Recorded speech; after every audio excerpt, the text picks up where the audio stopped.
All right, viewers, welcome to another episode from Anything About Everything. And I have once again Ranjan with me. Last time we spoke about a lot of spirituality. We touched a little bit about Hinduism, or to be more precise, Sanatana Dharma, where Good. you educated me. Yeah. And then I did mention that I want to go deeper into that, Mm-hmm. especially with what's happening right now in Kashmir. It's very very sad Yeah. what's happening to us Yeah. in terms of like terrorism attacks and stuff. So this episode is gonna be more history involved in it, and the history of Hinduism and what's happening with Hindu people right now. Again, we are not taking sides. We are not saying one religion is better than the other. Mm-hmm. We're just trying to put forth what we saw. And Ranjan was in India for 3 months. He In traveled Kashmir. in Kashmir, Yeah.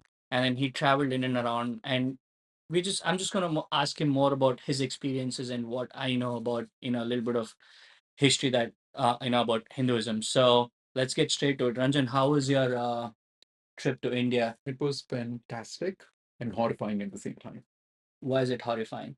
You get to go to all these ancient temples, all these ancient sacred places, and everything is destroyed and ruined.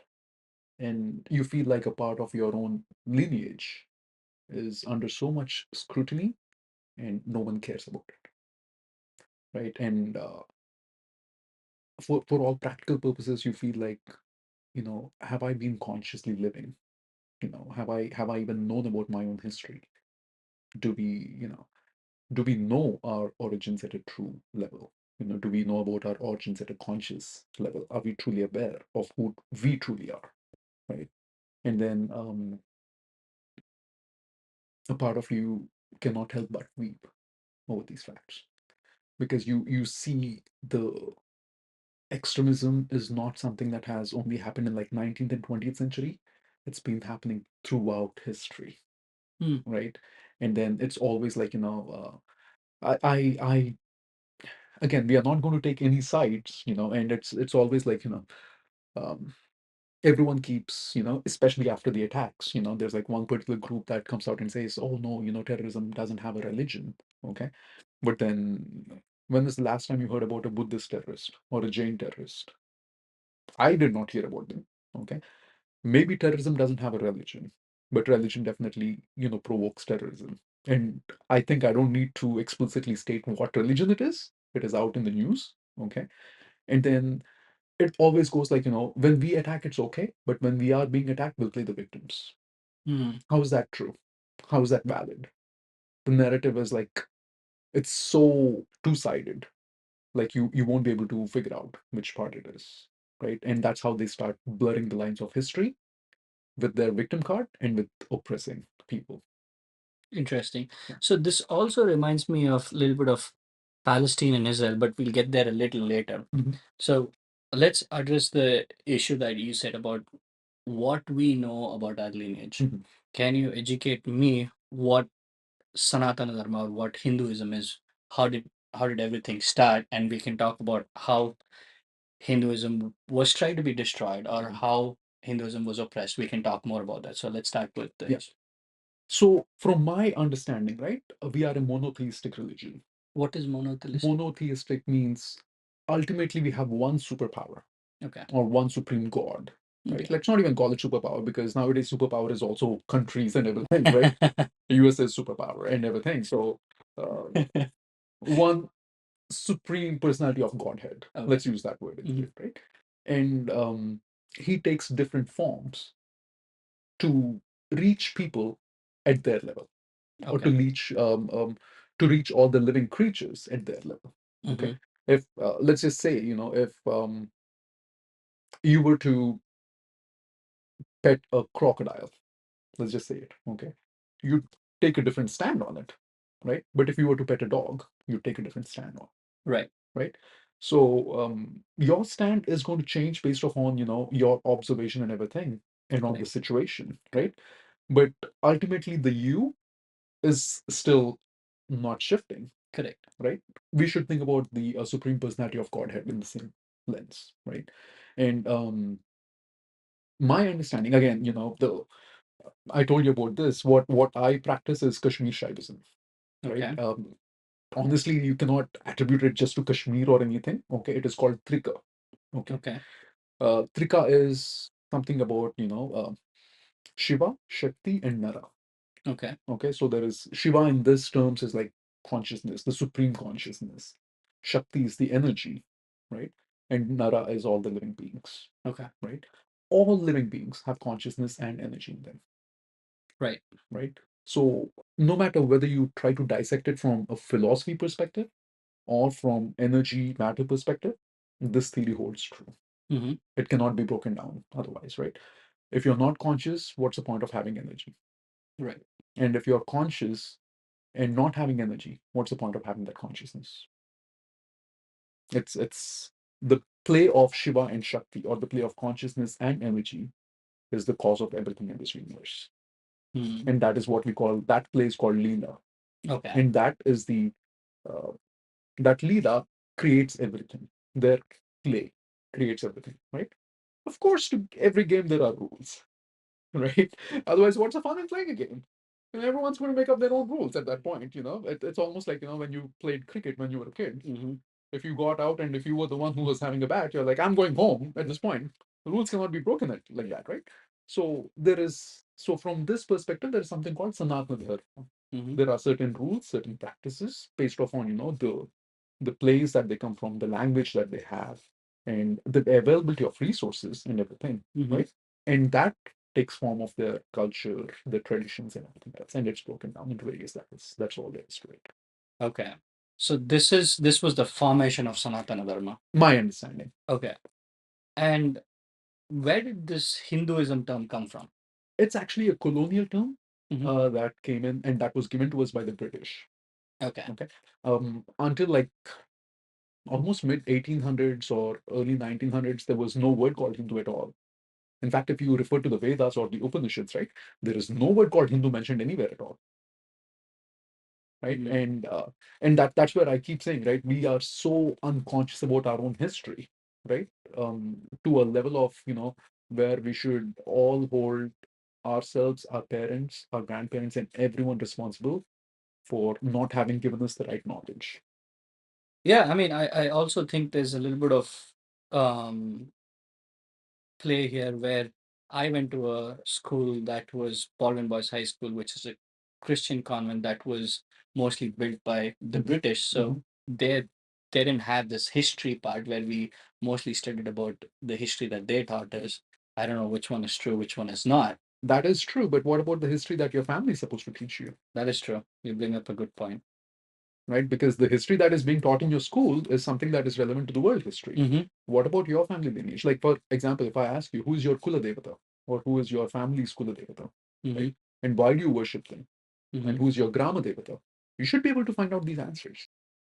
How many people know these answers, True. right? I mean, I myself don't know the Yeah, answer. Yeah. because we've traded our faith for gold and money, Mm. and it's a shame. It's a shame that but at the same time, I see it because we've been looted so many times by so many other invaders onto our country, and we've been like put through so much abuse.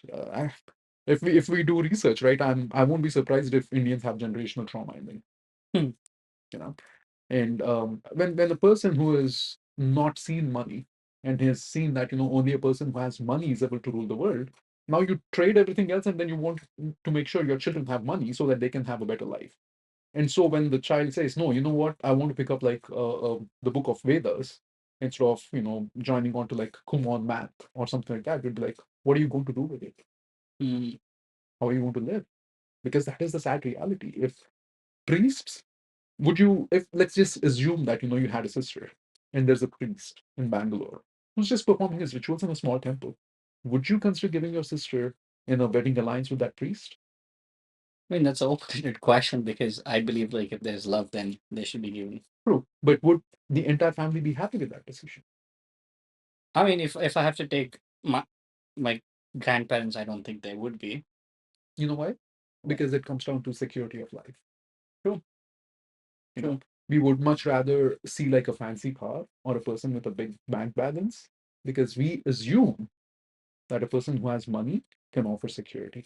But do you think that is mostly because of history or what we are taught, or is it just the parents being more s- trying to be very sure about where their daughter is going to live their life? Because in India, like you marry the daughter off to the groom's family. So I think, Actually, to be if we go deeper into it, right? We don't marry the daughter off into a random person's family. Mhm. When we look at our own history and everything, right? We have something called Gotras and Correct, correct. all these things, Kula and Gotra and all of these things, right? You always give your daughter in alliance with someone who's a distant relative of yours. Okay. Okay. And typically what that happens is, this person is a part of your family as well. Hmm. So many leaves like unfolded, Yeah, correct.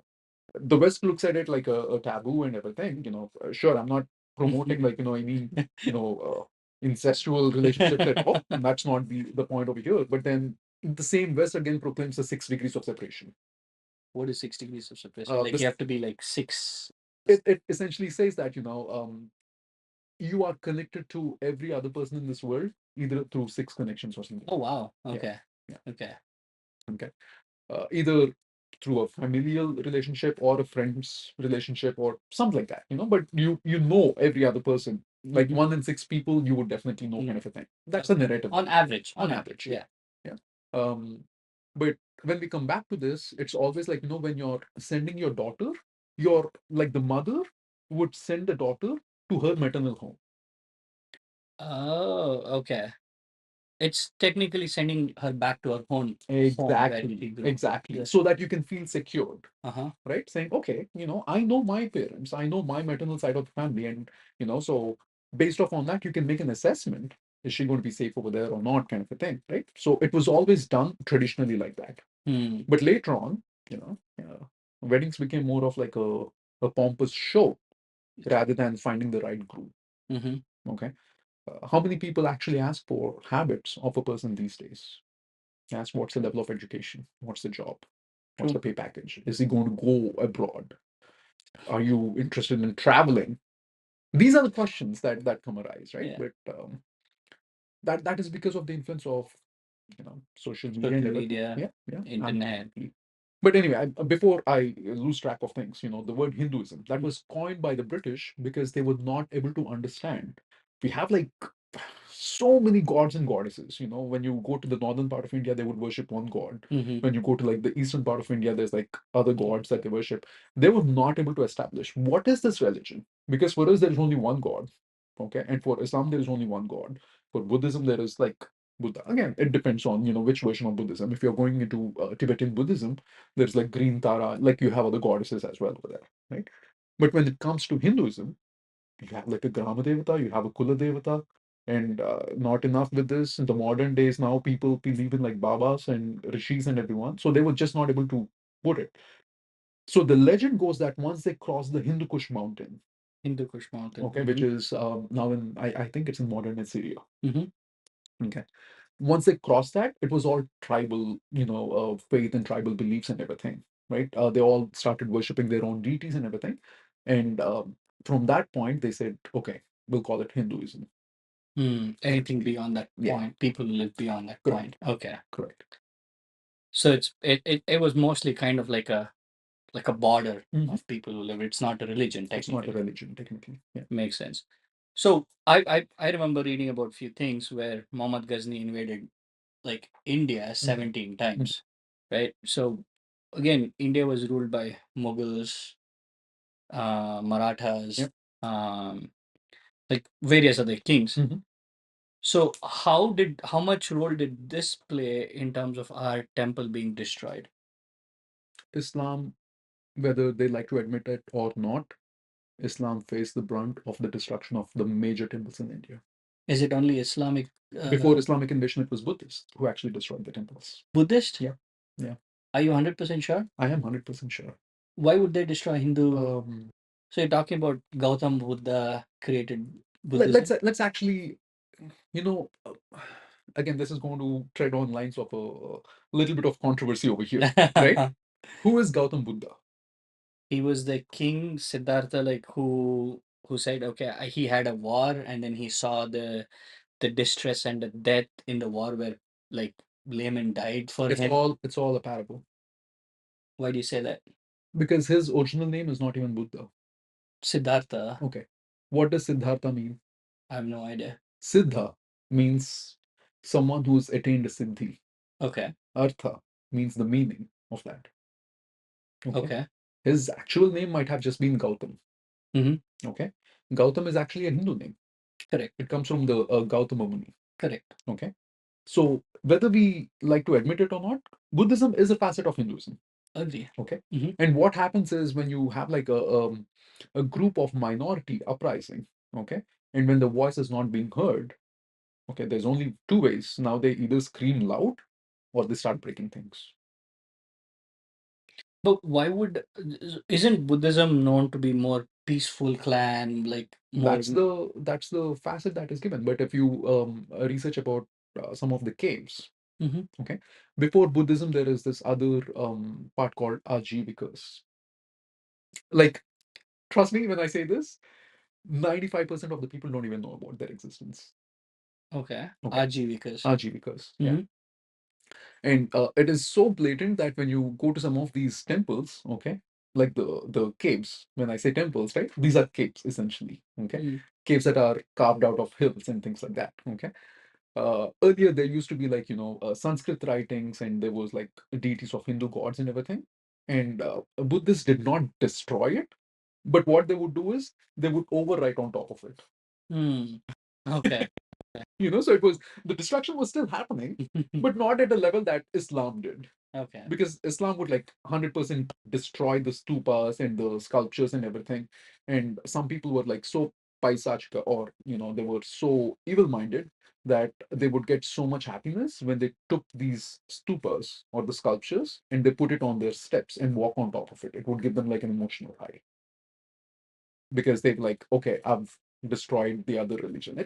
I, I actually think, sometimes these kings or the people who are in power, they start getting God complex. Mhm.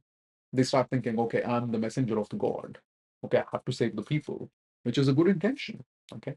But then when you say, I have to save I have to save my religion, no matter what the cost is, or no matter what the expense is, even if that relays torment and torture onto other people, that's now going to turn into a little bit of God complex, because you start thinking you're the all powerful, Mm. right? And people often, like most of these power hungry kings of Islam, they used to tread on those lines.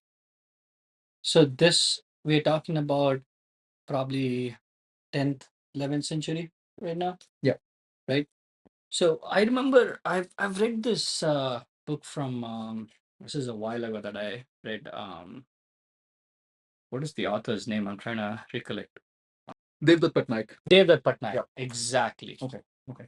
Exactly. So Devdutt Patnaik mentions a lot about how at a point India stood as one, and when even Alexander wanted to attack a small piece of kingdom, he couldn't even cross a small piece of kingdom. That's how united we were, and then they couldn't do it.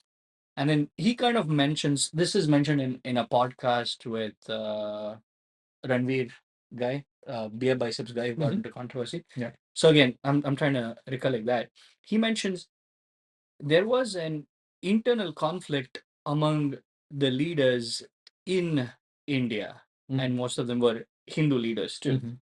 Is that true? Do you think that's what caused the Islamic people to come, or was there another ulterior motive? What is your take I on think that? it's always like the internal turmoil. Okay, you can always control the external enemy much easier. Mm-hmm. It's controlling the internal enemy that is so much more difficult. Mm-hmm. How would you know who the Vibhishan of your family is? Right. It's so much more difficult. Because they always act in the name of like dharma and everything in front of you. But then the Mm-hmm. moment they go outside, okay, outside the home, that's when you start seeing true colors of them, right? Mm-hmm. That's why the true colors of the sun, okay, is going to be determined by like this pan bandiwala at the end of the street, because he'll tell the father how much dew the sun is having, because at the home this guy is like all well balanced and everything, right? But when he goes outside the street, that's when he'll know, okay, how many cigarettes is he Yes. smoking and everything. So that's just how it is. That's how things are. you know and uh, coming back to whether it is Alexander the Great, or Muhammad Ghori or Muhammad Ghazni and all these people, right? Even before all of this, the major war that was happening was between Vaishnavites and Shaivites, Okay. right? Um, and it's so childish, because you can actually see people fight over it even these days. Mm. Okay, whether you put like your vibhuti like this or like this, at the end of the day, it is still three stripes. You're fighting over geometrical lines and shapes. Uh-huh. Okay, that's what it comes down to. Whether it is Shiva or Vishnu. Okay, I firmly believe that if your god is provoking you to fight instead of promoting you for a peaceful cause, okay, you should quit that religion. Mm-hmm. If your god is that's a very nice way to put it. Yeah. That's a really nice way. If your god is provoking you to fight, Yeah. then yeah. But that again should not be subduing it to the level that we've become so insensitive, because that's what Hinduism is going through, right? It's like we've become so insensitive to all the violence and everything that happens to us, because on one side, the so-called religion of peace is the one that is waging war, and on the other side, where you have like a religion where you will never see any of your deities without any astras. Mm-hmm. Have you ever seen a Hindu god without an astra? And astra is a weapon, I know, I'm right? trying to recollect. Mm, does Ganesh has an astra? Yeah,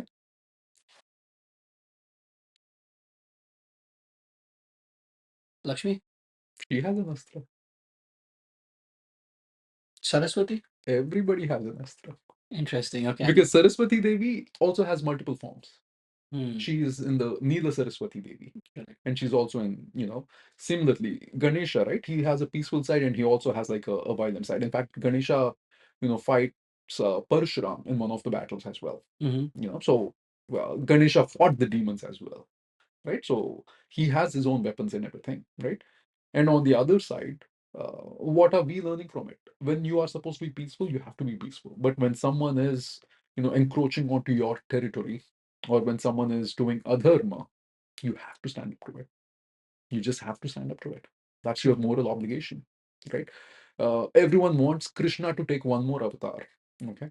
But let's just revisit Bhagavad Gita, the verses of Bhagavad Gita, the two verses that are so, gloriously used in all the movies and, all the podcasts and everything, which are Yada Yada Hi Dharmasya Glanir Bhavati Bharata Abhyutthanam Adharmasya Tadatmanam Srijamyam Pavitranaya Sadhunam Vinashaya Cha Dushkritam Dharma Samsthapanarthaya Sambhavami Yuge Yuge. Mm-hmm. Okay.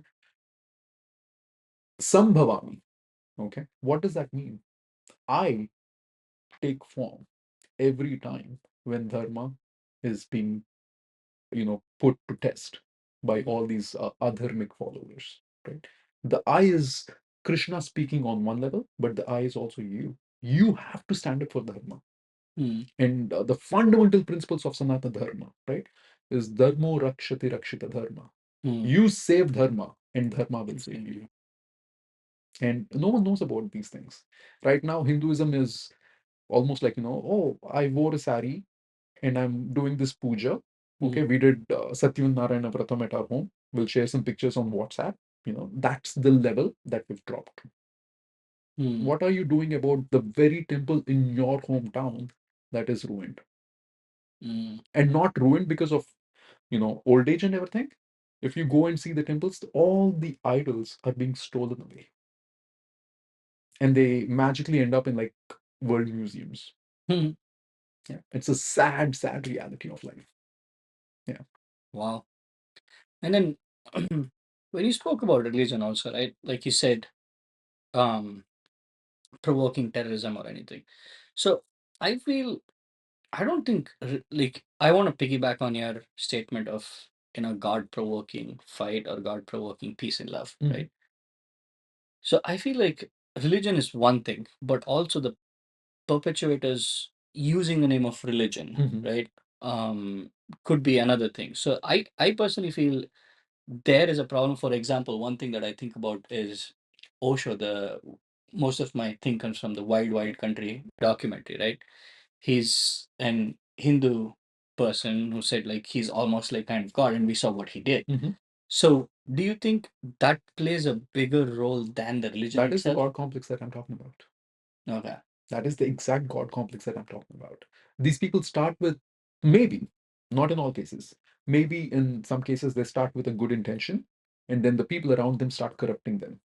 And Right. then they start getting to a God complex. They'll start thinking that they are almighty and everything. And then if you proclaim yourself as almighty, everything sells, brother. Hmm. Everything sells in the name of religion. Yeah. It's interesting. So where do you see us going forward with this? Like with the religion unrest, with Hinduism being, I think it's one of the most minority in terms of like religion representation when you take Christianity or Islam or any other religion as such. So where do you think? I let's take this the other direction, right? Christians also use violence, right? Mhm, But then they used it in the names of, um, British Raj, East India Company. mhm. Their approach was a little different, Correct. right? They lured us with like, the fancy clothes that they wore, the education, the rails that The they railway built. system, the let like the mail system. Exactly, right? And but that was offered to us as an alternative to the tyranny of Islam. Okay, so a person who is thinking, okay, even if the boat has so many needles and everything, for the person who's drowning, right? Even if the boat, like if the valve has needles and everything, your hands are going to bleed, but you still latch onto it because Mhm. you want to save your life first. Correct. That, I think, that's what happened in case of India, right? Now, addressing the issue of minority, look at the major population of the world which is suffering right now. It is always the minorities that suffer. Mhm. The majority is not suffering, right? Paradoxically, what is happening is in India, the majority is suffering because of the minority. Can you elaborate on that? Yeah. Right now, you are facing the war in two fronts, right? Mhm, One is coming from Pakistan, the other is coming from Bangladesh. Okay. But the bigger war that is happening is into the Waqf lands. mhm, Okay.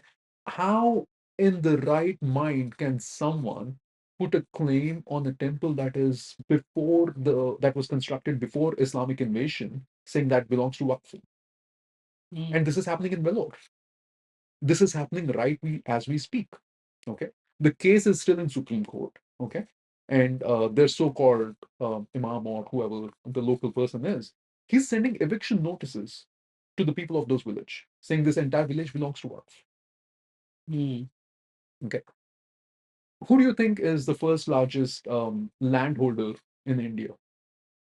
No idea. Indian government. Okay. Indian government? Yes, They hold most of the lands? yes. Okay. Typically, every country does the same thing, Yeah. right? Okay. Because they have like national forests, all the monuments, everything, right? Second largest landholder in India is actually Indian Railways, which again makes Indian. sense. Okay. The third largest landholder in India, okay, where the majority of the population is Hindu, Mm-hmm. okay, is actually Waqf. Isn't that, how is that even logically convincing? If the majority of your population is Hindu, okay, Mm-hmm. let's just say 85% of the population is Hindu, okay, then how would the other, minority of Islam hold majority of the land? Mm. It is mathematically not possible, right? This is as good as some of the Islamists claiming that we still live under the geocentric theory. Mm-hmm. It is as stupid as that. Right? And then you go to, like, you have like leaders like Osaduddin Owaisi Mm-hmm. and people like that, right? um, when you ask him about the Waqf land, he wants to do protests, although the case is in Supreme Court. Okay. But then when his brother, Akbaruddin Owaisi, made a statement saying, give us 15 minutes and, remove all the law and order in the country, and we'll show you Hindus who is actually having more power over here. He actually made that statement. Okay. Wow. Yeah. Yeah. And all his supporters were cheering for him. Okay. And when his brother, who is the member of parliament, okay, was asked about this, he said, I cannot talk about this because this case is in court. So you can take, you don't want to talk about it when it comes to your brother making erratical statements, but then magically you want to come out and protest when Waqf land case is still in the Supreme Court. What kind of, hypocrisy is this? Mm. Right? It just doesn't make sense. Same thing, okay? When he was asked about, the recent violence that happened in Bengal, Mm-hmm. okay, saying, can you talk about this? Because at the end of the day, there seems to be an underlying issue over here, right? And he said, his answer was, well, I'm not a minister in Bengal, so why would you want the answer from me? Okay. But when Palestine and Israel war was happening, he took a side. Now you tell me, are you a minister in Israel or in Palestine? Why are you taking a side over there? Then? That Yeah. like these kind of idiotic statements when they come from leaders, okay, they make absolutely no sense, and then people start cheering for them, and then they start protesting because they are kept in such ignorance, right? They have no other means. They just blindly believe whatever an idiot leader says. Mm. Okay.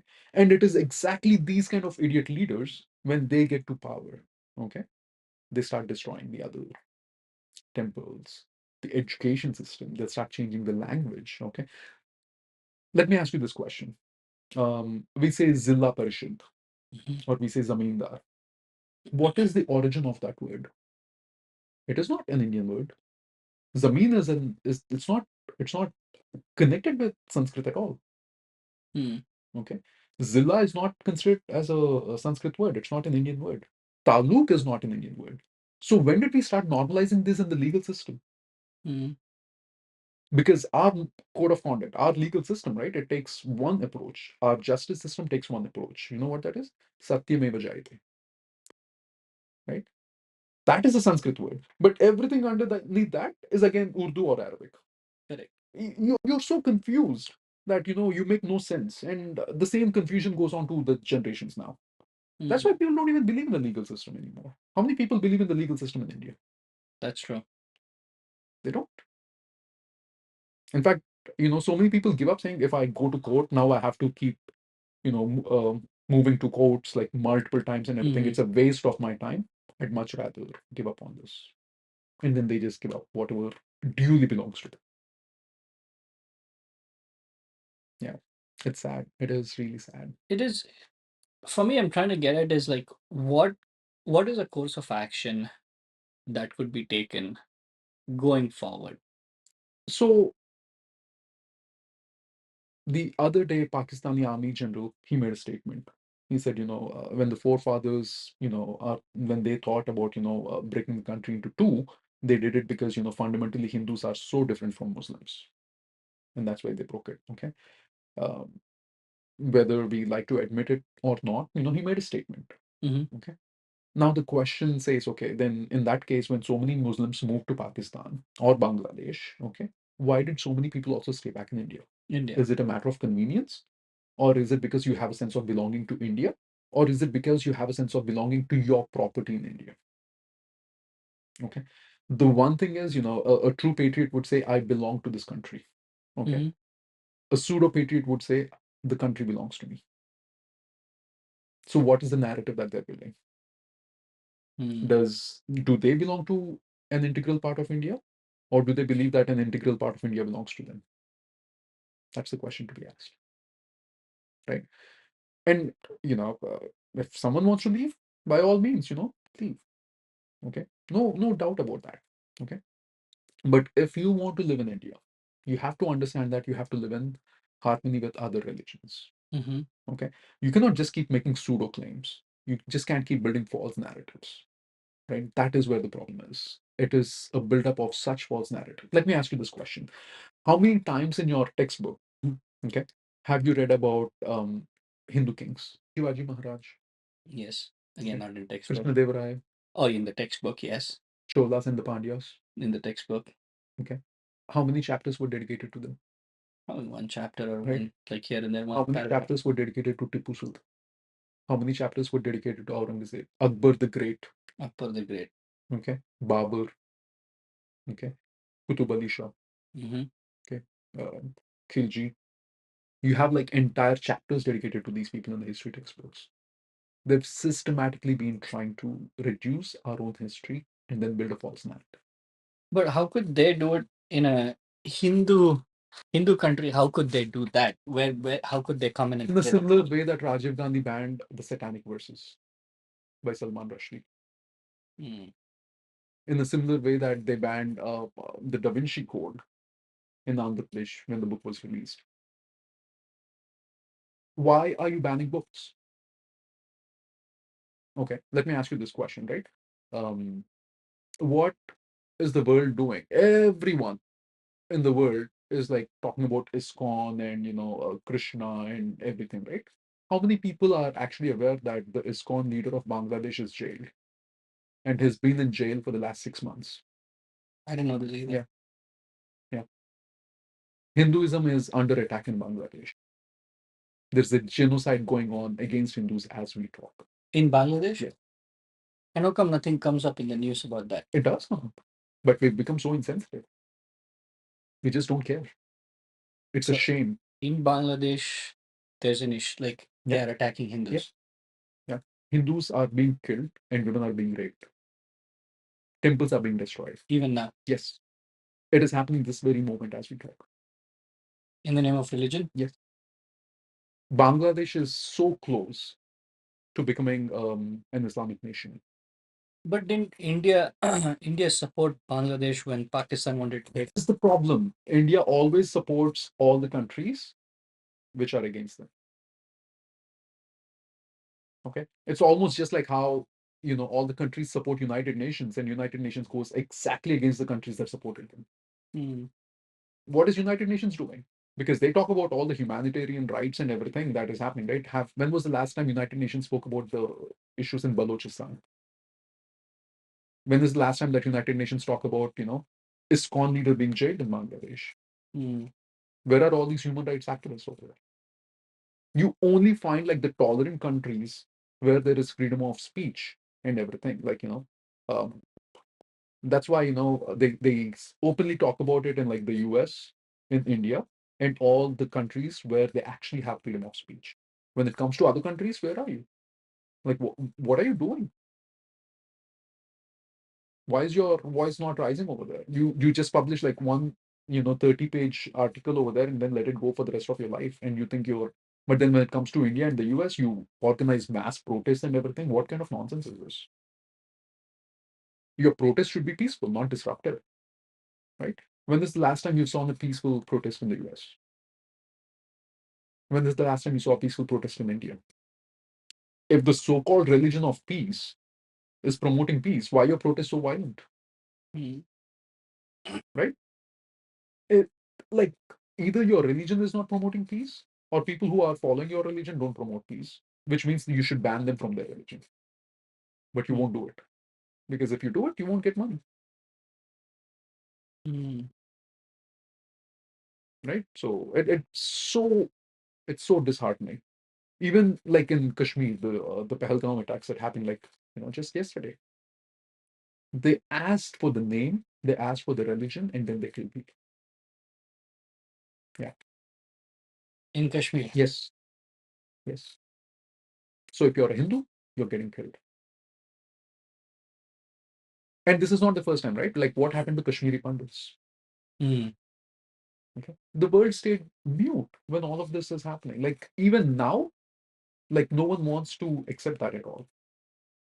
They want to ban the movies. What happened in Kerala? What happened in Bengal? The genocide of Bengal, right? No one wants to talk about these facts, but this is a part of our history. The textbooks don't talk about it. Instead, they want to glorify like all these Islamic rulers instead of talking about all the atrocities that they've done. The shameful fact, right, is we always think until the danger knocks on our door, it is not a problem. Yeah. Okay. Um, I hate to say that, but my own family is so irresponsible when it comes to these kind of things. I don't know about your family, so I'm not going to comment on that, right? But what if someone tomorrow says that, your ancestral home belongs to Waqf? At that point, you magically want all the people to come and support you, right? But then what are you doing when the same issue is being, cried out by other people? Have you at least lent a voice to them? We are busy scrolling our own, Facebook, liking the pictures of travel and tours and everything, planning the next, big vacation and everything, instead of actually being conscious and aware of what is happening to us. We are so unconscious. We are so unconscious. It's just sad. So the issue with Kashmir is Pakistan wants that land. No? The issue with Islam is it wants to convert the entire world into Islam. That's the problem. And the world needs to wake up to that reality. You think the thing is, I have friends who are Muslim and I've never felt that anywhere from them. Like categorizing the whole one religion under that belt, do you think that's what everybody's taught in that religion to do? People are changing now, Mm-hmm. because and I say that because even in Islam there are moderate Islamic followers and there are like the hardcore Islamic followers, right? Just like how in Hinduism there's like moderate followers and then there's like orthodox followers, right? But then the orthodox Hindu followers stick to their customs and traditions Mm-hmm. instead of putting the sword against someone else who is not following it. But Islam, in the Quran, it says, if you're not following Islam, you're kafir, and the word kafir means infidel. See, it's not just Kashmir, right? So Hyderabad, Sikandrabad, how did these places get a Muslim name? Mm-hmm. Because it was ruled by a Muslim leader, no? Yeah, right. Like when you think about it, Ghaziabad, who is it named after? It's a simple question, right? None of these places actually had like an Islamic name. So why are you changing the names? You know why? Because the moment they start changing the name, okay, and the language, they cut you off with your history and with your roots.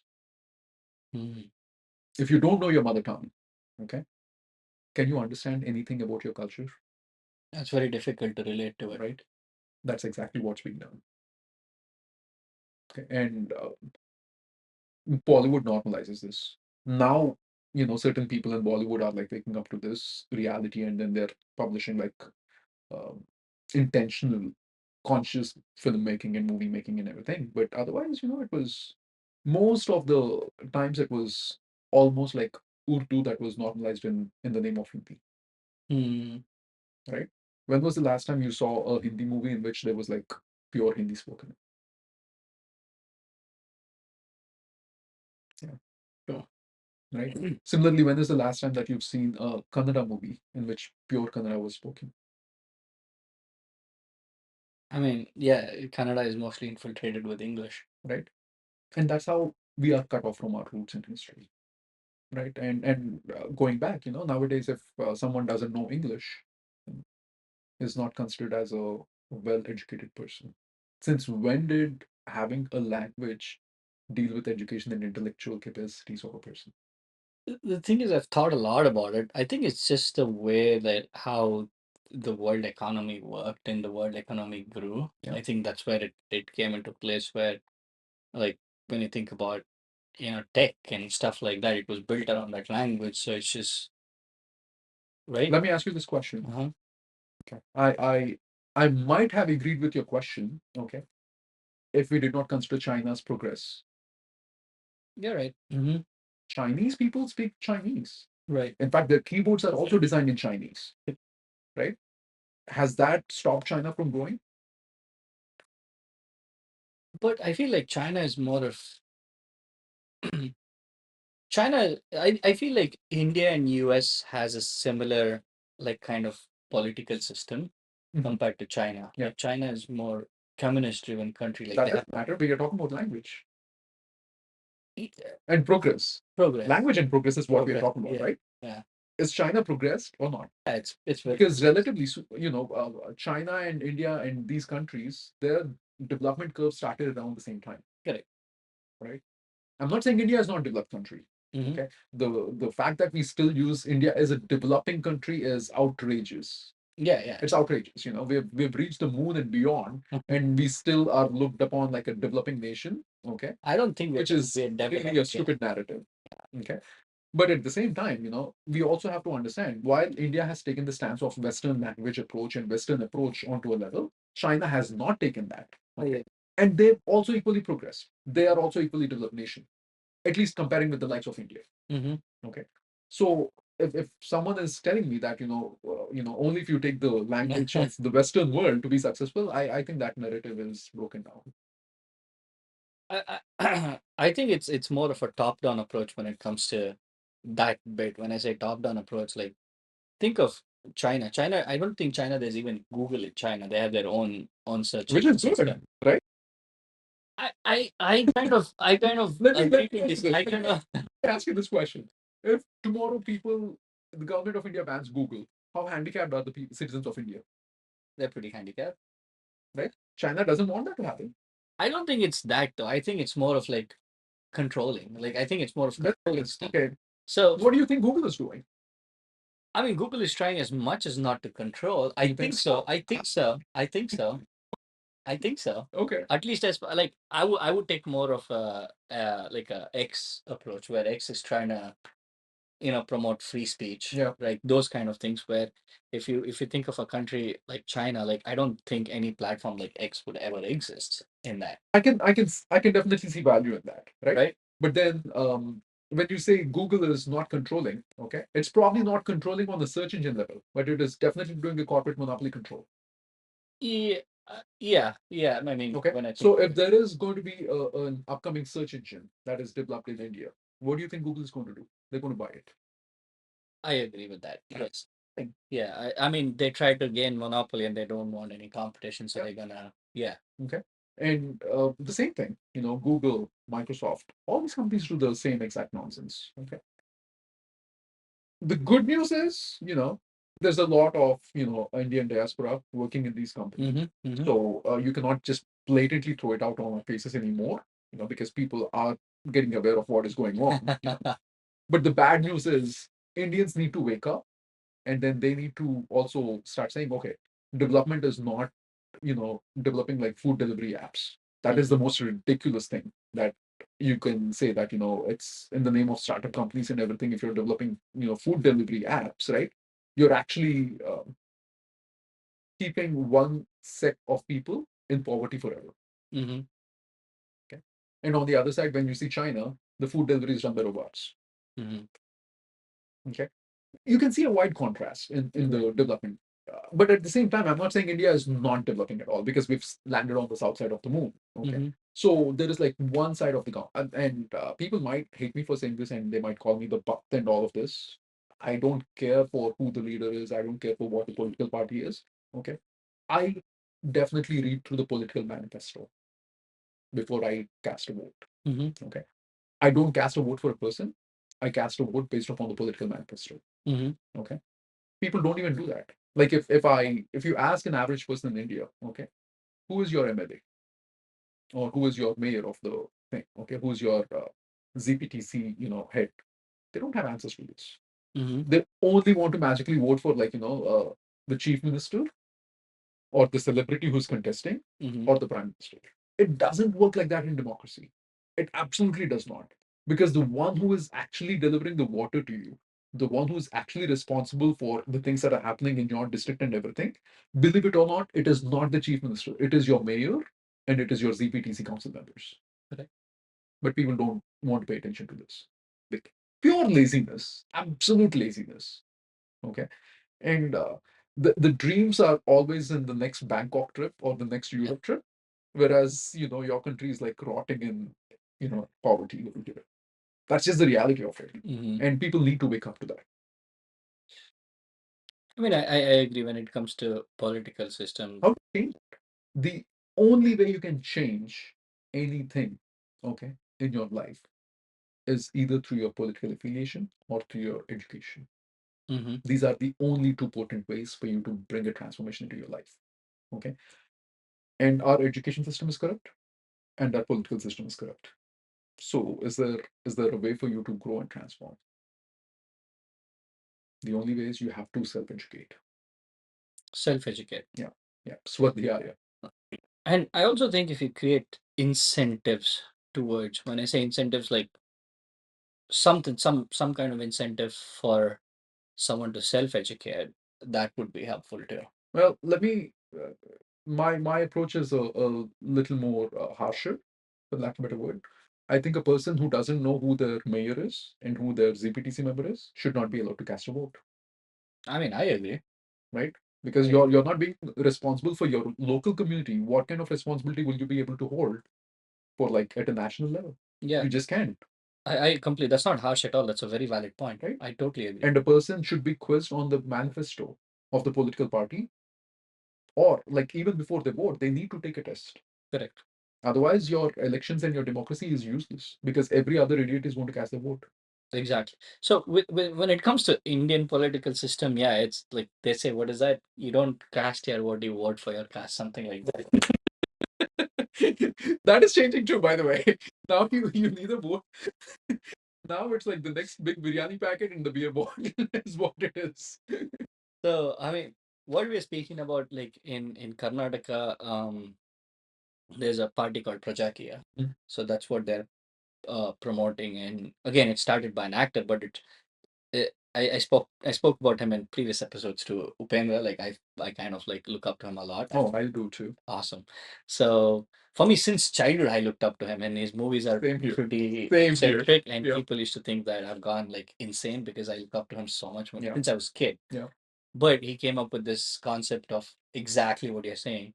So we're gonna pick the candidate based on his manifesto, Mhm. and they're a group of people, like a board of directors, and all of them are from different profession, Mhm. and they're gonna pick the best manifesto based on their, and that too it'll be anonymously voted who's gonna compete. And then when you vote, you have to first go through the manifesto, Mhm. and that manifesto will also be registered in the court, I law of love court, that.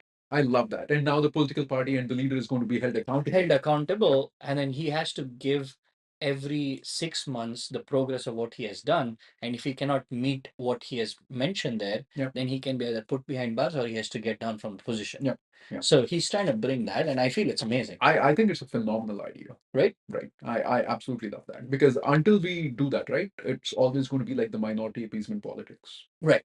Right. because that's what it is. Because minority is always looking for like the next incentive, Mm-hmm. right? And then they think that if their leader comes into power, magically their life will transform. No, it is not going to transform your dumbass. No. I'm sorry for my sailor mouth, but yeah, that's what. I think that's the major transformation, where the transformation should start within you. And when I talk to any of my friends, or when I talk to anybody, when I talk about this particular concept, all of and my close friends, I don't want to pull out names because I'm pretty sure they'll watch the episode too. They should. They would be like, oh, do you think that will ever happen? That can never happen. That will never happen. They agree that this is right. They agree that this is the way to do it, but they'll be like, I don't think that's going to happen. If 10 people like that think it's not going to happen, then nobody's going to think it's happened. But if 10 people think it'll happen, so that will relate to 100 people, and then obviously it'll change. So Yeah. that's what I feel.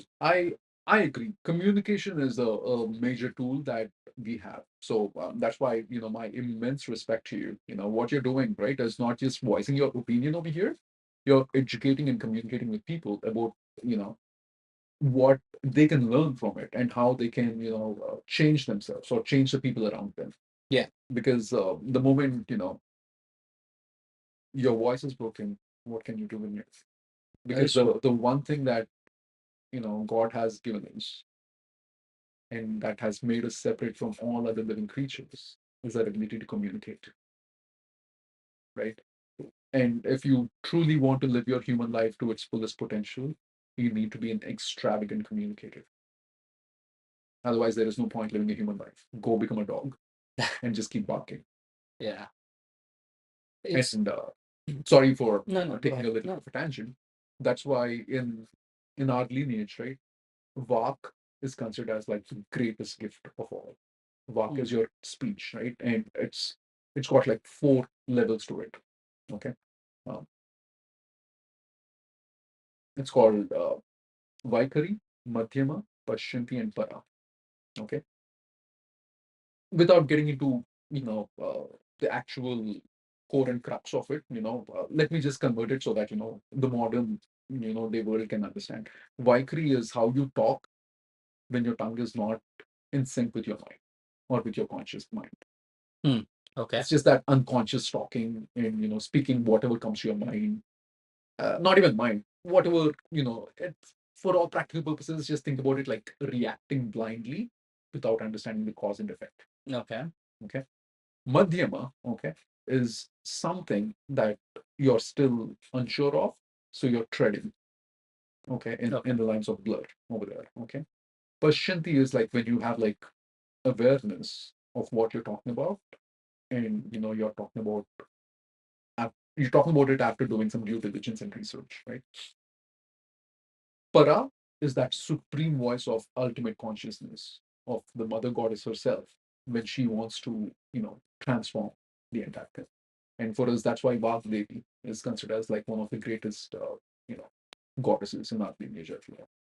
Yeah, Saraswati Devi. That's what So I think most of us humans we cap out at the level 3, I believe. You'd be surprised. You'd be surprised. I've in my journey, I've met people who,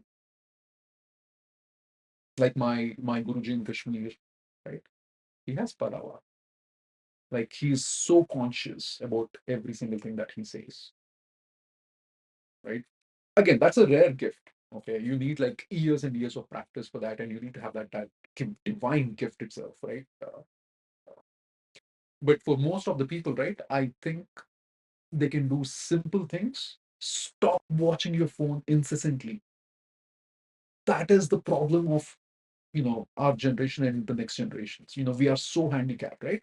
When you're just watching videos and everything, it corrupts your speech, it corrupts your intellectual thinking capabilities. You don't make connection between how you have to talk and what the situation and the reality is. You're blindly plagiarizing anything and everything that you've seen.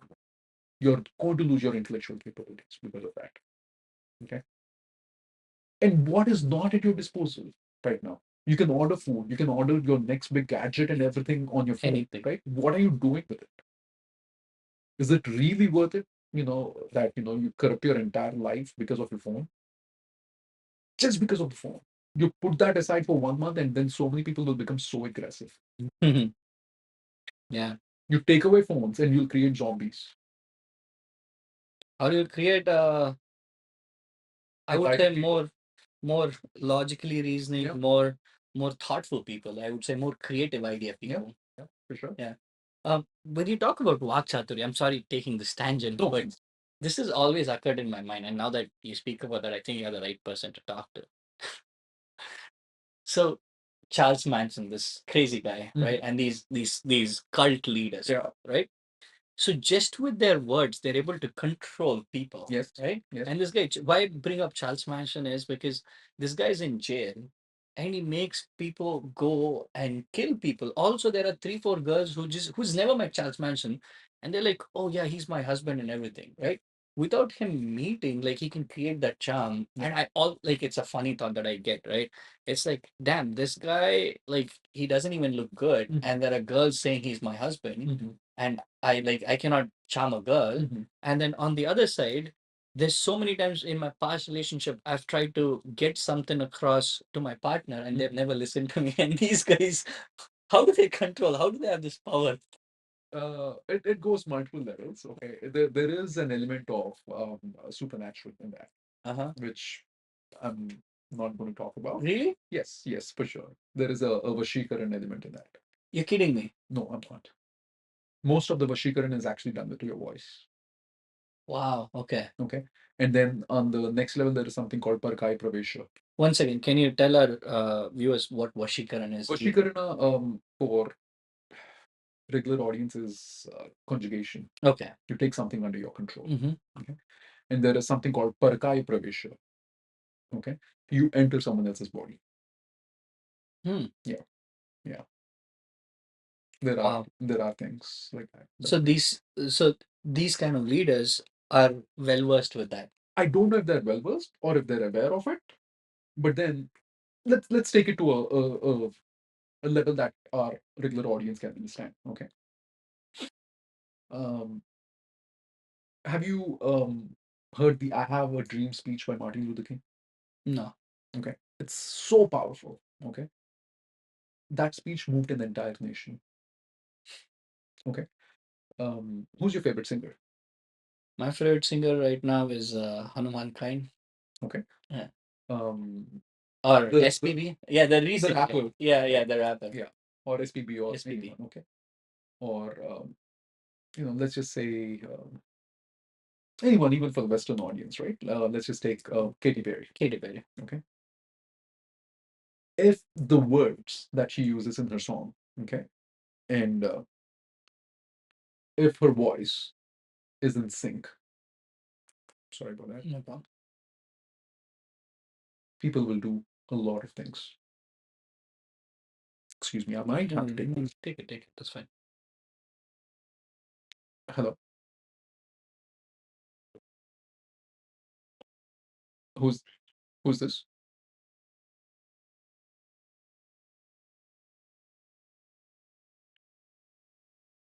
It's not up for sale. And by the way, if this is a spam call, you're on the live podcast. You said your name is Tim, and I'm going to broadcast your number.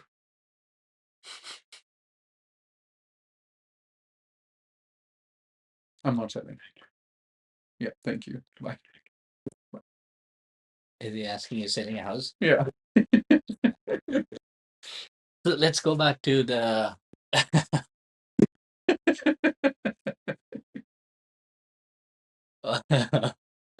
You know, like, what did he say when you said that?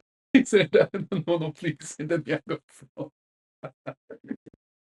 Oh, sorry. Anyways, going back to the Katy Perry stuff. Yeah. So when your words, your voice, and the music is in sync, people will follow you.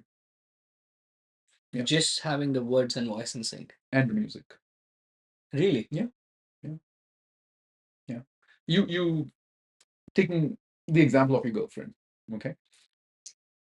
If you tell her, hey, can you please clean up your laundry? Mm-hmm. Okay. The way you say that, okay, is going to send a signal in her brain. Okay. Instead, if you say, sweetie, could you please clean up the laundry? I have to do my laundry. So, if you're able to do it, magically things work. Okay, so it's the way you say it. It's the way you say it. That's why WAP is the most important. Yes, absolutely. That's why WAP is the most important thing. So these leaders have like understood that and taken it. Oh yes. That's why all these leaders who talk so aggressively and passionately on, before the live audience and everything, when they meet, their fanboys, Mm. the way they actually transform is magical. Okay. Like oh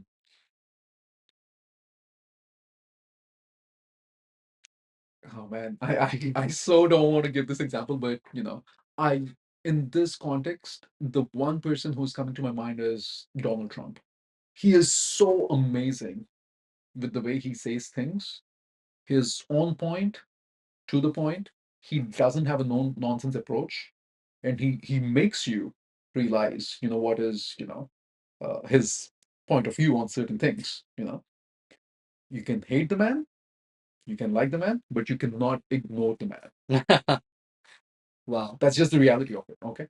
But if you actually meet Donald Trump in person, okay, he's one of the sweetest persons because one of my associates met him. Okay. The way he charms you is just magical. Magical. Okay.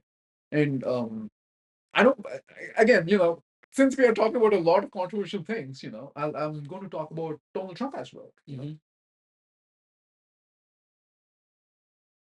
He is like the way the world needs to look at him, right? Is like all the trade tariffs and everything, because that is the big thing that is going on right now. Okay.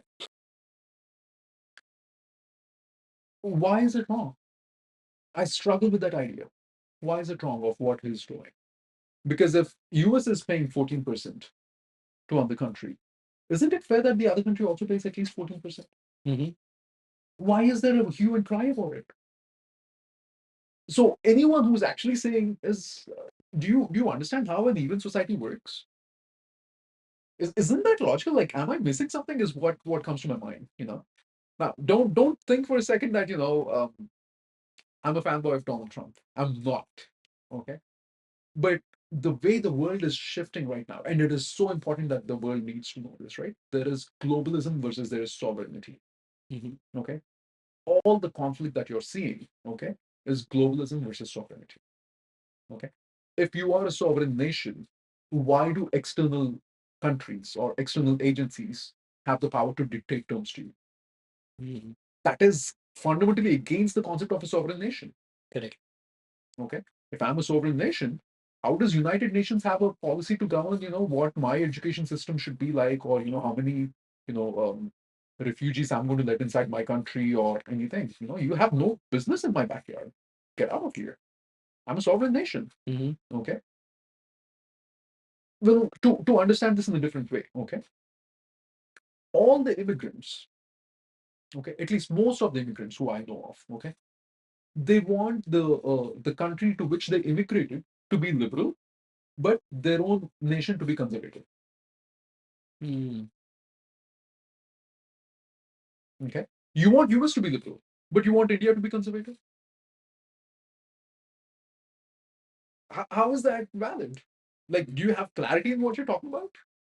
Because you cannot say, okay, I want the benefits of the other country, but my country should never give the benefits to anyone else. Mm. That is such a hypocritic stand that a person will take.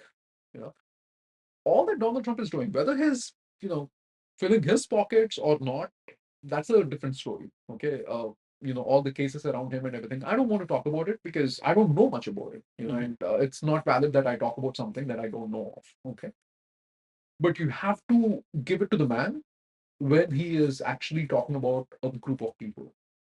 Okay, because the group of people who are voting for Donald Trump are the unheard voices of America. Mm. There is no doubt about it. Okay. And the problem is, relating this back to our part of it, Hindus have become the unheard voice of India. Okay. How many more attacks does it take for someone to say enough is enough? Okay. True. One more example. Okay. The government said we are going to bring the people to justice. Correct. Whoever did this attack. Is that the four terrorists? No. Is that the army behind these terrorists? Is it the entire religion? Is it the entire nation? Who are all the people responsible? How are you going to provide clarity on? Where are you going to start digging? Yeah. So that's where it's so difficult to maneuver around these kind of situations. Yeah. It's like, where did it start? Is it like some leader who used the name of religion and brainwashed and then made them It's a believe? very simple question, Raghu. It's a very simple question. Who does India belong to? Who do you think does India belong to? Who does India belong to? Whose land is it? I don't think it belongs to anyone. It's just people who are in India Okay. since forever. Since forever. Fundamentally, since forever. Mm-hmm. Who are the group of people who've been living in India forever, as far as we know of?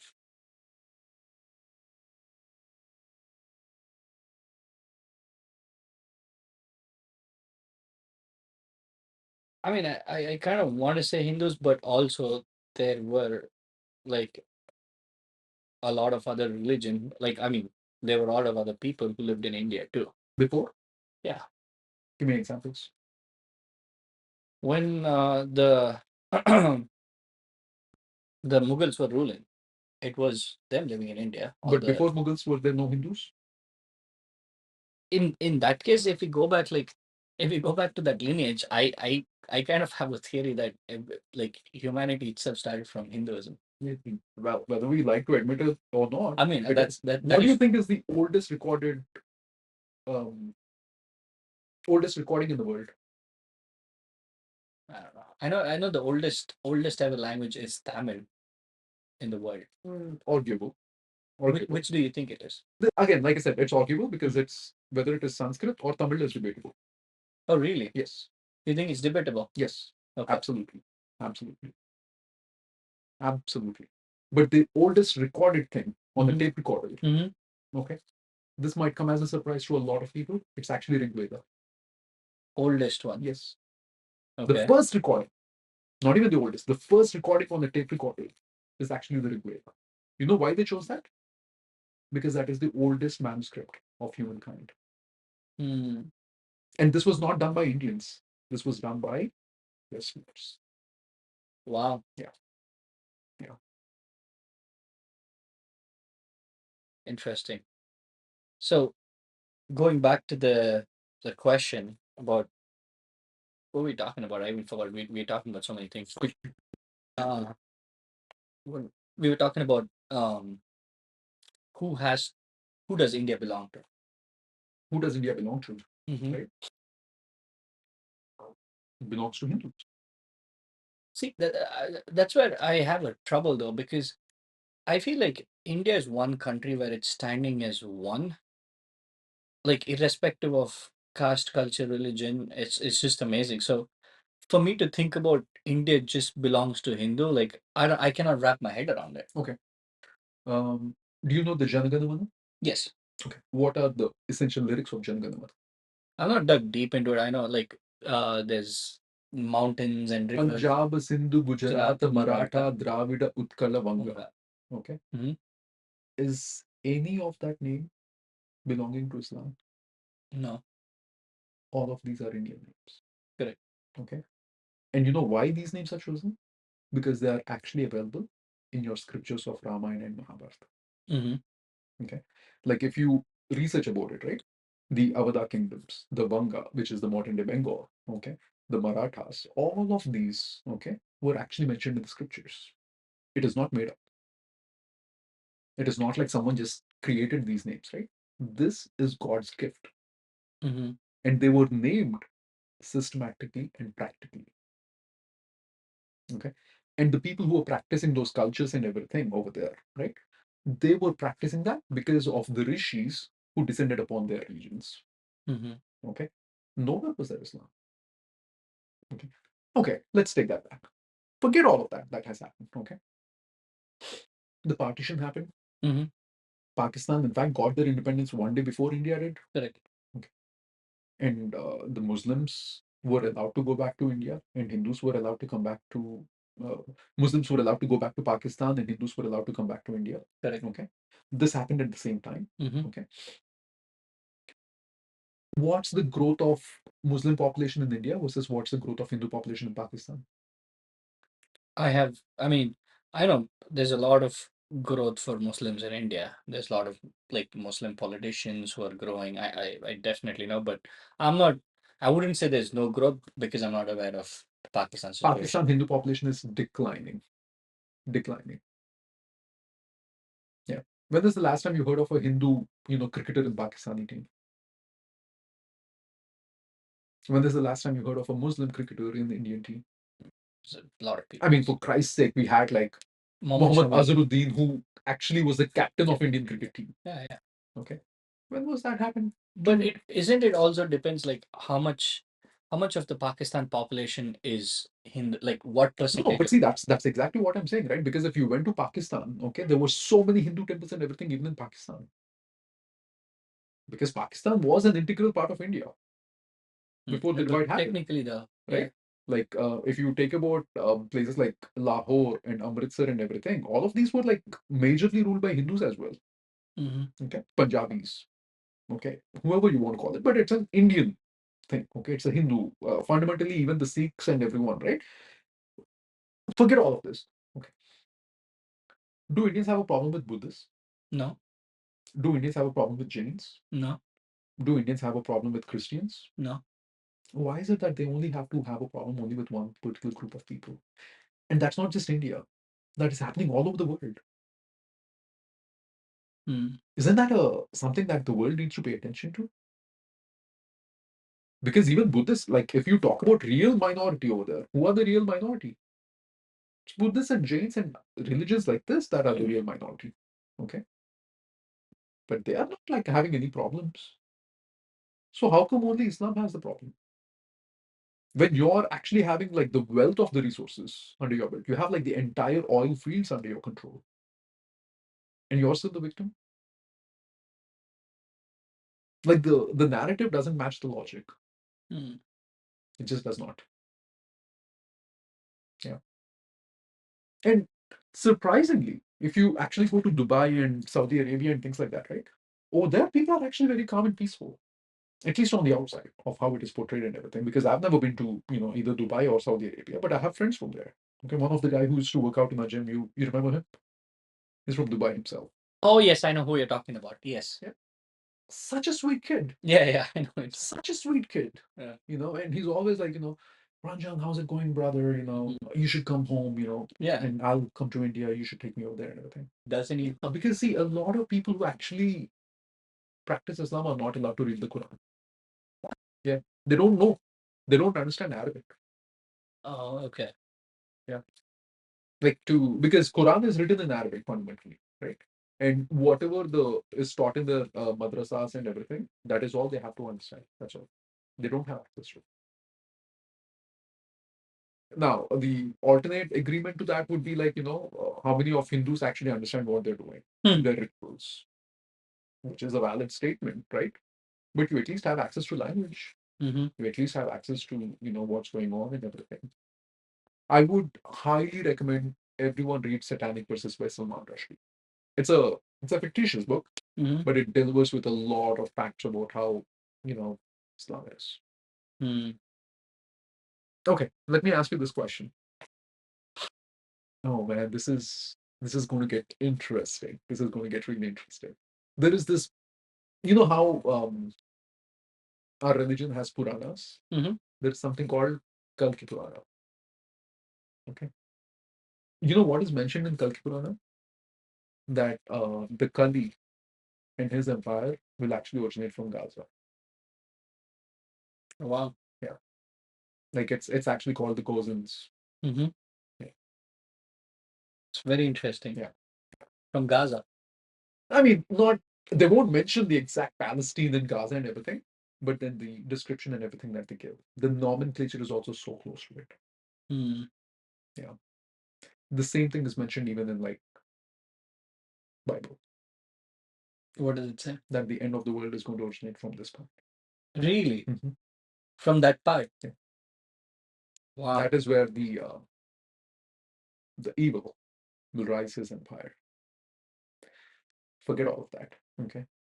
Which sane, truth-speaking army, okay, would create tunnels and do a tunnel warfare? That is hiding.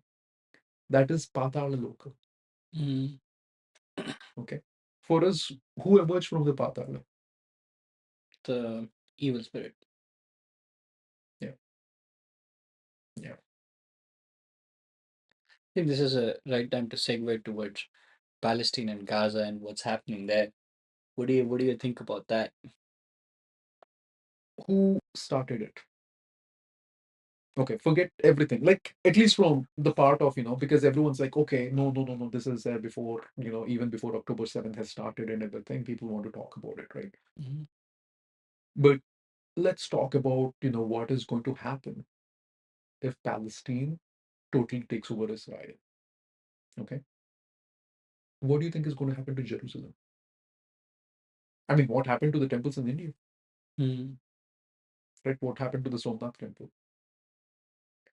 We had to fight so long for us to get back the Ayodhya from the Babar Masjid. Babar Masjid,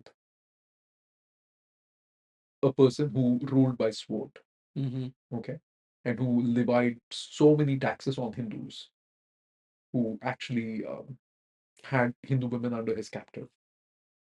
Okay, you need a masjid for that guy. Wow. He destroyed temples too.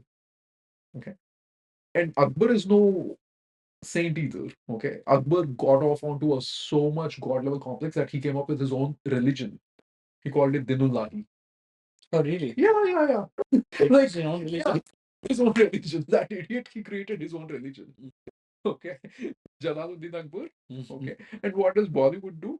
Okay. Jodha Akbar. Joda. He created his own religion. Look at the audacity of this guy. Okay. But then he realized too quick that, if he was going to go off on that path, he will lose even his own support. So he said, no, no, no, this is not a new religion. This is just the way that our kingdom should be administered. Mm. So he converted that as a political practice. Makes sense. Okay. So, getting back to your question, what do you think is going to happen to Israel? What do you think is going to happen to Jerusalem specifically? Because the entire point of war, okay, is don't get fooled for a second that it is about land, okay? Because Jerusalem holds all the three temples. It has the church, it has the Jews' place of worship, and it has the mosque. So the moment, okay, Israel is consumed, they will destroy these two, and they'll have only the mosque over there. Take my word on it. That's what history has shown us over and over again. Don't get fooled for a second in the name of this so-called pseudo peace walkers. Not happening. If that is the case, put your word where your mouth is, and then say Waqf land actually belongs to its owners. Mm. And you know who the Waqf actually takes all these lands from? All the widows and then the impoverished people. Yeah, because no one fights for their voice. It's very dark. It is very dark. So much attack is going on in broad daylight. Mhm. And why we have very powerful Hindu leaders. So why nobody is not able to do anything? What is going wrong there? Because we have a German model of democracy. Yeah. Okay, where we have like 541 total members in the house, for lack of a better word, and then we have to get a minimum majority of votes. Okay, Correct. let's just assume because everyone is saying oh, why is BJP doing this now, and they all want to put it on Shri Narendra Modi ji's shoulders. Okay, but when such a wonderful leader like Atal Bihari Vajpayee came into power, what did the government do? They passed a vote of no confidence against him. Okay. It's all like, minority appeasement politics. This is not new to us. It's been happening right from the forget all of that. Okay. Who are the founding members of Congress? Indian National Congress, that is. Dadabhai Naoroji, A.J. Hume, and all of them who were Western educated. Okay. So they themselves had an agenda. Okay, when Pandit Jawaharlal Nehru was like colluding with Lady Mountbatten, okay, what do you think is going to happen? Okay, okay, forget that. I'll give you one more. Okay. By no context, what I'm saying is like a insult to Sri Mahatma Gandhi ji. Okay, I adore the person and I worship the person. Okay, because it's not humanly possible to bring so many people under a non-violent movement. Okay, but for a person who's been preaching his entire life for peace and non-violence. How did he die? By gunshot. Okay. And then on the other side, you have Savarkar, who was the counterpart of Mahatma Gandhi. Okay. And he was saying, no, Hindus should fight against the British Empire. Okay. And he was taken to Yemen and he was jailed over there. Okay. And he went to Samadhi in peace. So the person who was saying you got to pick up arms and fight for your nation died in peace. And the person who said you have to take a non-violent stand died by a bullet. What does that tell you? Like when I say that, when we have not scratched the surface of our history, I mean it. And go on, keep watching your Instagram reels and YouTube shorts. Forget about all of this, work on your next vacation because none of it matters. Okay, where are you going to escape away to? What is happening to Indonesia? What is happening to Malaysia? All of these countries are quickly, the demographics are changing at a heartbeat pace. Okay. Indonesia was a Hindu majority country. Really? Yeah. Cambodia was a Hindu majority country. Malaysia was a Hindu majority. Singapore, where does the name Singha come? What is the national animal of Singapore? Okay. You can, as much as people try to, destroy the history and everything, evidence is blatantly in our faces. Okay. Where is the largest Hindu temple in the world? It's in Cambodia. Okay. Where do you have all the Buddhist, iconography and everything? Indonesia and Malaysia. What is the religion over there right now that is prominent? It is Islam. How? How? Explain that to me. No one does. Because we are so used to taking beating in silence. It's what is told to us right from the childhood, right? And why would someone in the name of religion ask, what is your name, what is your religion, and then kill a person? How is that a religion that one should follow and observe? And then all the other leaders, Muslim leaders of India, they come out and they say, no, no, this is not a religion. Okay. Then what is your religion? If your religion is walking and treading on the path of peace, why are you doing all these protests? Why can you not do peaceful protests? What is happening in Muzaffarabad? What happened in Sambal? What happened after, uh, the CAP, the CAA? Now it became like the Citizenship Amendment Act and everything, right? When we are saying, no, we cannot handle any more Rohingya Muslims because our demographics are changing over here and everything. There was a protest for that. Like, what are you valuing? Because they want more Muslims so that they can get votes. What is Mamata Banerjee doing? When Hindus were attacked, when they were killed, when their homes were burned, she goes and she organizes a peace party with all the Muslims. Are you enabling that? Do you even have a right to become a leader of a nation? Because what she wants to do is she wants West Bengal to become a separate country by itself. That's what she wants to do. Okay. Yeah. Yeah. So I've seen great Muslim leaders too. One of the biggest one is Dr. APJ Abdul Kalam. Of course. Who by the way knows how to play Veena and Rud the Veena, who's well versed in Bhagavad Gita, who can, support the minorities without looking at the aspect of religion. Hmm. You have all these people, the protests in London, in all the European nations and everything. They want Sharia law. Sharia law. You escaped that and you came to Europe and you want that in Europe now? Do you even have something called common sense? That is exactly what is called Stockholm Syndrome. Hmm. That is exactly how trauma plays its part. Okay. You know who the biggest victims of Islam are? Cool. Muslims. Yeah. The biggest victims of Islam are actually Muslims.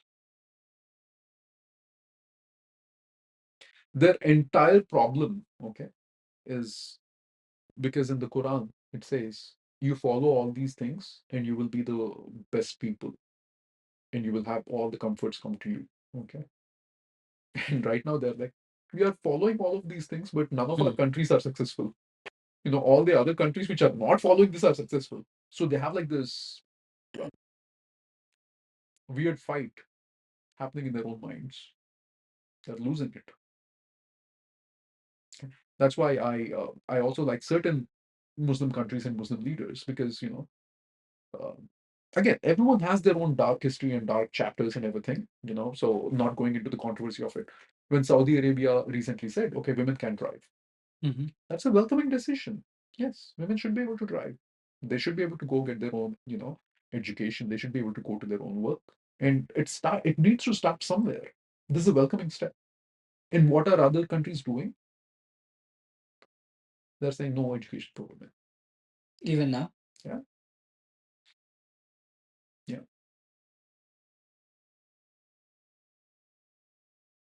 If a mother cannot educate, who will educate?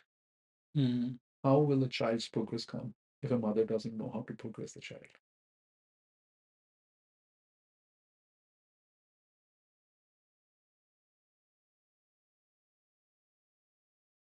That's why when we do any of our you know new learnings or anything, we always start with Saraswati Namastubhyam Varde Kamarupini Vidyarambam Karishyami Siddhir Bhavatu Me Sada. Right? We start with Saraswati Devi because she, for us, the goddess of knowledge Hmm. is a mother. And you're saying women cannot get education.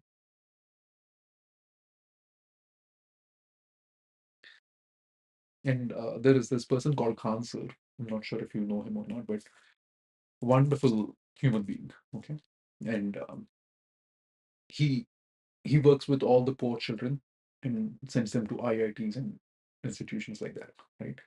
His institution was bombarded. Like they actually threw bombs because of all the corporate educational institutions, right? They didn't want people going to like him. Okay, he said this once, right? Um, said for all the Muslims who don't want their women to get educated, you have to understand, that you don't deserve to have a woman doctor when your wife is giving birth.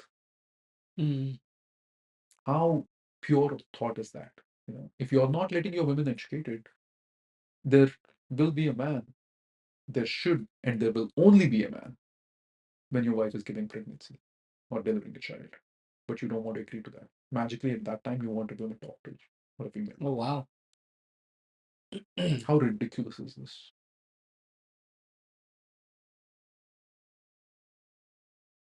Yeah, it's a it's I feel like the change should start from within, from everyone, right? What can I do to make things like what can I do to self-educate myself with what is true, not what is fed into me with social media or these algorithms or anything, like just with pure curiosity. Mhm. Right? But at the same time, we have to understand, how long will Indian government just go with these cars and wounded bullets on their back every single time? We have to take a stand at some point, right? It's not like, we are against Muslims. We are against backstabbers. Mm. That's the stand that we want to take. So we welcome Muslims who are peaceful, who are really peaceful, who don't want to run their agenda on us. When was the last time you heard a Hindu run his agenda on a Christian? Please practice your religion, but you practice it. Okay? You have your ways, but don't force it upon other people. That is the most ridiculous thing. Okay? Every human being is gifted with freedom, and you're snatching that freedom away. It's just a shame. It's a shame.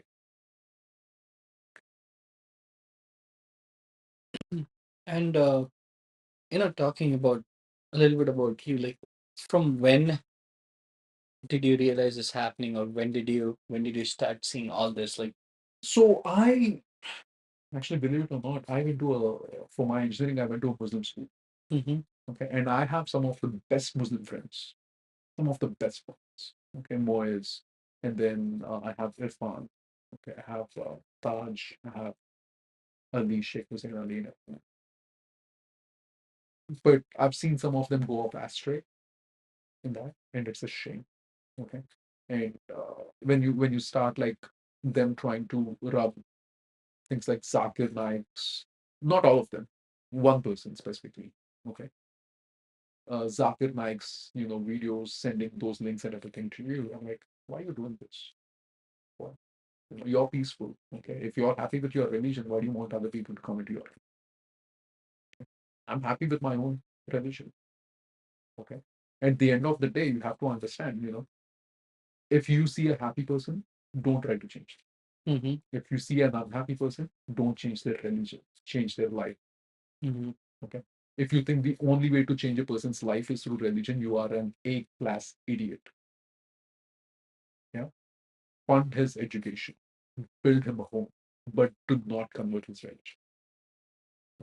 If you are providing these incentives only because you're wishing that the person changes their religion, I'm sorry, but you are actually in the work of the devil, Mm-hmm. because you have selfish motives behind it. How is that a pure motive? That's an impure motive. Okay. A person who really wants to help should never talk about the help that is doing.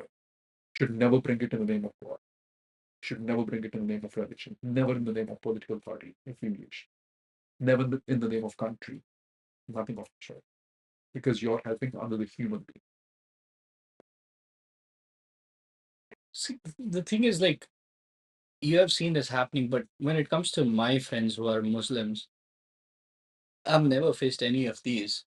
Um, they're welcoming, never tried to force their religion on me. In fact, they were very curious about how we do things and try to practice our things, and very respectful about that. So it's just for me like mind-boggling to see this difference of like you know, people. It is. It absolutely is. Because you have like when people say that we are oppressed, let's just say, okay, who are Bollywood's biggest stars? Like Shah Rukh Khan, Salman Khan, Amir Khan. Who are they? They're all Khans. Hmm. Okay. Indian president served in the capacity, a Muslim man served in the capacity of an Indian president, who's, by the way, the supreme commander of all the armed forces, because it's the Indian president who has to finally sign a letter saying, okay, we are going to authorize these attacks or not. It's not coming from the prime minister's office, right? And president is the supreme commander of all the armed forces for that reason, right? We rested that kind of an ultimate power also in the Muslims' hand. Hmm. Okay. So my dialogue is not against all the tolerant Muslims. My dialogue is against the intolerant Muslims. Do you think that's the majority, or like when I say majority, is that a lot of people or very handful people? Who like which side? The majority being the Majority, intolerant or the majority being the tolerant? majority being intolerant. Yes. You think so? Yes. And that is because of lack of education. Yeah. Hmm. Yeah. Do you think that's happening in their own countries, or do you think that's happening Every single country. everywhere, even where they go out to? Yeah. You think so? Yeah. Yeah. Even in the US, right? The burqa law. Hmm. Let's just say it. Okay. When if you go to an Islamic country, let's just say you go to Bangladesh, okay, and if you wear your sindoor and all of these things, you know what's the fate of the woman? Sad. It is extremely sad. Such heinous acts will be performed on her. Is it even now? Yeah. Yeah. So you want uniform law in your country, but when you go to the other country, you won't follow their laws. Hmm. It's just sad.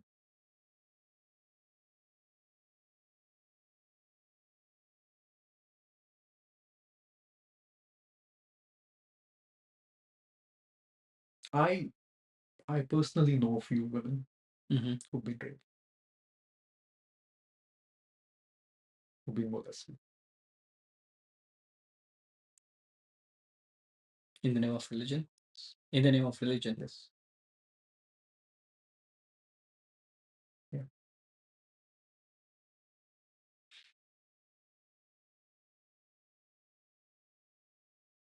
That's devastating. It is. It is.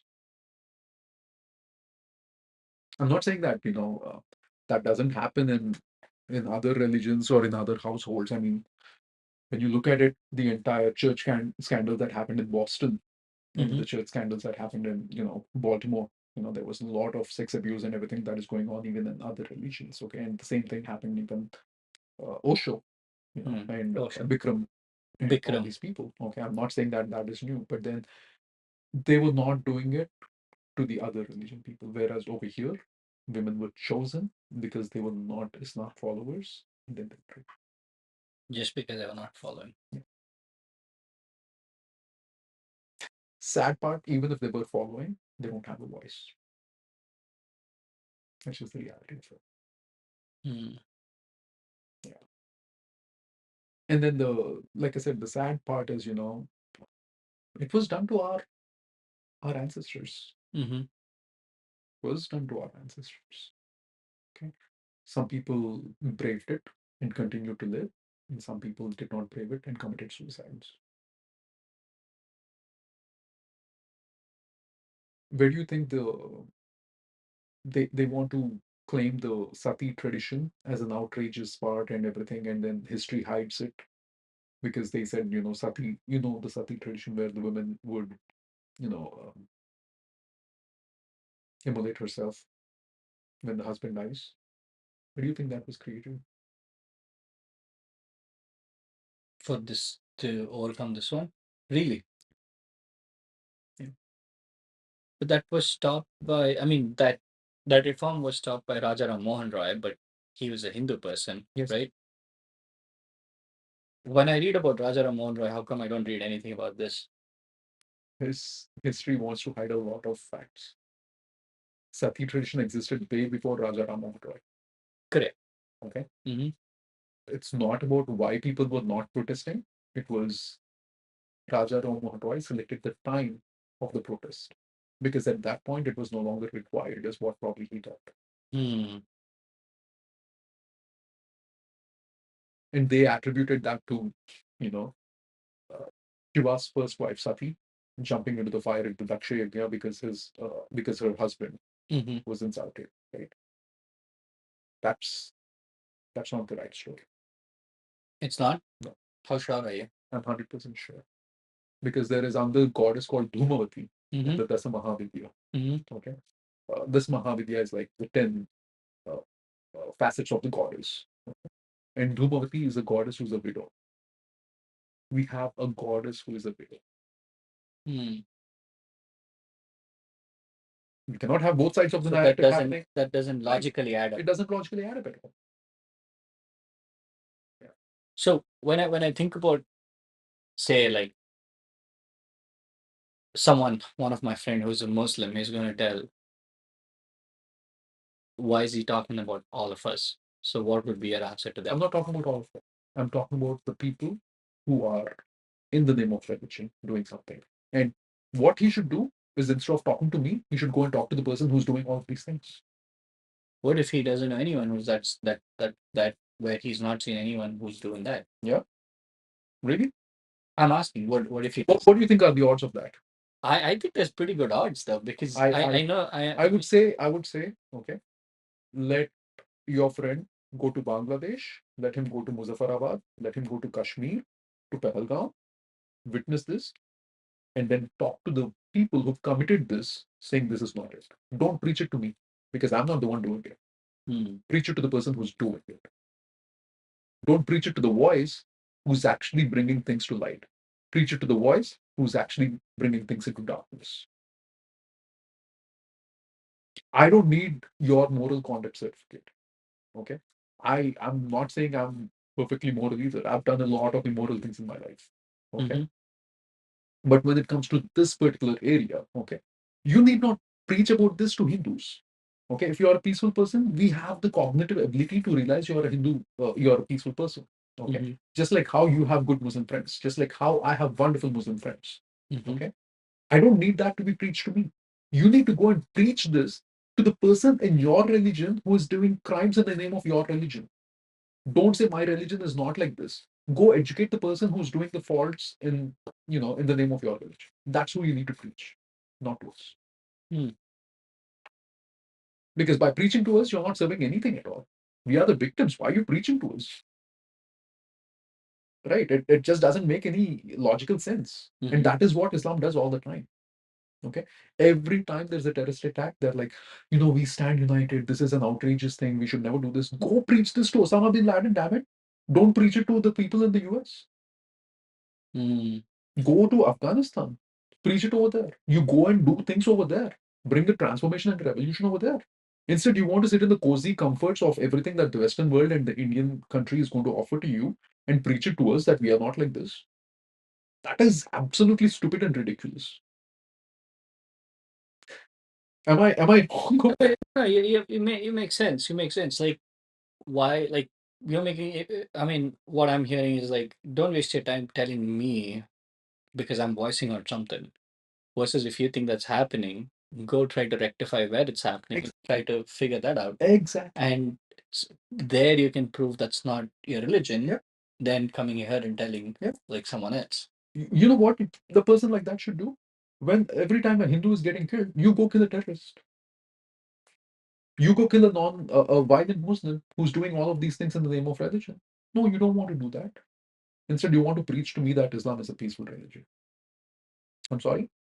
I might agree or not agree with you, but history definitely does not agree with you.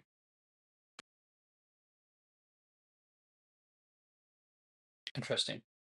So again, viewers, like I said, it's gonna be a super controversial topic.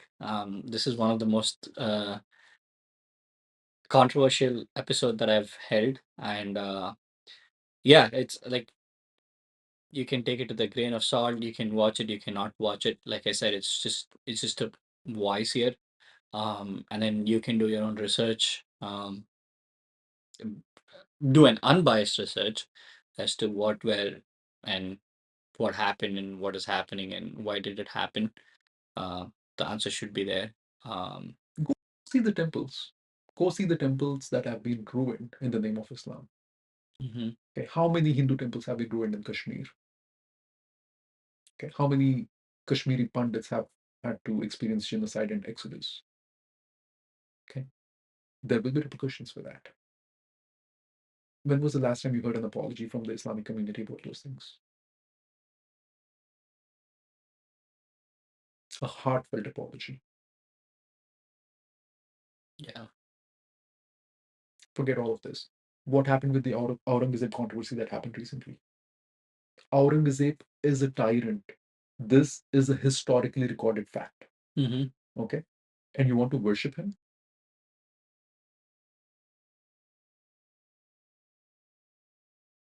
And the Muslim friends that we have, they need to go and educate them and say, this guy is a tyrant. We need to demolish every sign of his existence. And then over there, we need to build something better. What happened to the World Trade Center that was, destroyed? They built an Islamic place over there.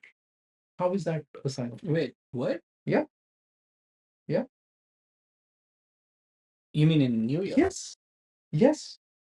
There's a memorial there. And I don't know. I don't know anything yeah, else. yeah, there's an Islamic convention center over there. Where the World Trade Yeah. Center was there? At least there were so many attempts that were made to build. I didn't know this. Yes, yes. So you're saying on one side we'll attack you, and over there, in the name of peace, we want to build something conventional, center like. How don't you think that is going to, actually bring the? It's like rubbing salt and pepper on the top of an existing wound. Hmm. How insensitive can a person be to even promote that kind of an idea?